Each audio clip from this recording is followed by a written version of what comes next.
Assalamualaikum warahmatullahi wabarakatuh. Perkenalkan, nama saya Rio Pepi Kurniawan, NIM 2019-33169, Prodi PGSD, Fakultas Keguruan dan Ilmu Pendidikan.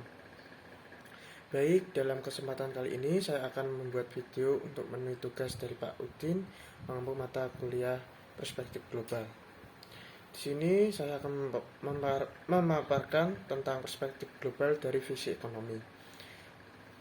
Nah, perspektif global yaitu suatu cara pandang dan berpikir terhadap suatu masalah, kejadian, kegiatan dari sudut pandang global, yaitu dari posisi kepentingan dunia atau internasional. Oleh karena itu, sikap dan perbuatan kita juga diarahkan untuk kepentingan global. Nah, perspektif global dari visi ekonomi. Ilmu ekonomi adalah suatu studi ilmiah yang mengkaji orang per orang dan kelompok-kelompok menentukan pilihan. Manusia memiliki keinginan yang tidak terbatas. Untuk memuaskan bermacam-macam keinginan yang tidak terbatas tersebut, tersedia sumber daya yang dapat digunakan. Beberapa sumber daya ini tidak tersedia dengan bebas karena sumber daya ini mempunyai kegunaan sebagai kegunaan alternatif. Pilihan penggunaan dapat terjadi antara penggunaan sekarang dan hari esok. Perspektif ekonomi terkait dengan waktu, hari ini dan hari esok. Sedangkan yang diperspektifkan berkenaan dengan keinginan yang cenderung tidak terbatas. Persediaan sumber daya itu terbatas bahkan langka, dan adanya penggunaan alternatif sumber daya.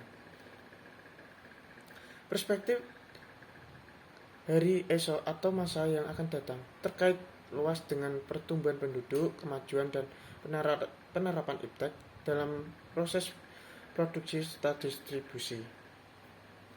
Kebutuhan yang cenderung tidak penggunaan sumber daya alternatif sangat berkaitan dengan iptek dan kecenderungan kebudayaan. Pada masa sekarang ini, angka pertumbuhan penduduk di dunia sangatlah besar.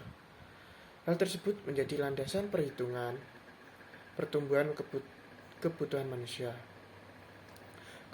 Ketidakterbatasan kebutuhan itu tidak semata-mata didasari keinginan yang tidak terbatas, namun juga di landasan pertumbuhan yang mau tidak mau harus dilayani oleh persediaan dan peningkatan produksi.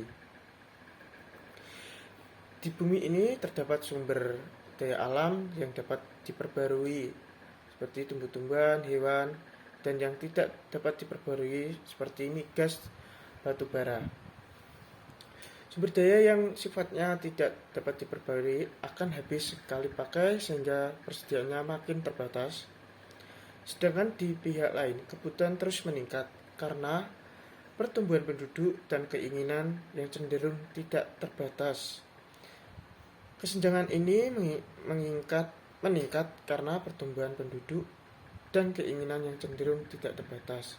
Kesenjangan ini bukan bersifat lokal atau regional, melainkan telah menjadi masalah global.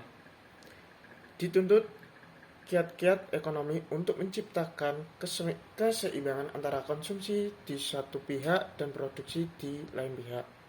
Salah satu kiat itu kemajuan dan penerapan iptek berupaya mencari jalan keluar dari masalah tadi.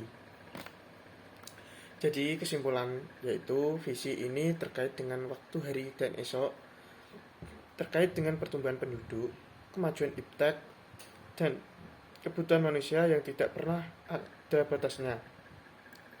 Keterbatasan sumber daya menyebabkan masalah ini menjadi masalah global. Nah, teman-teman, sekian penjelasan dari saya. Semoga bermanfaat bagi kita semua. Kurang lebihnya saya mohon maaf. Wassalamualaikum warahmatullahi wabarakatuh.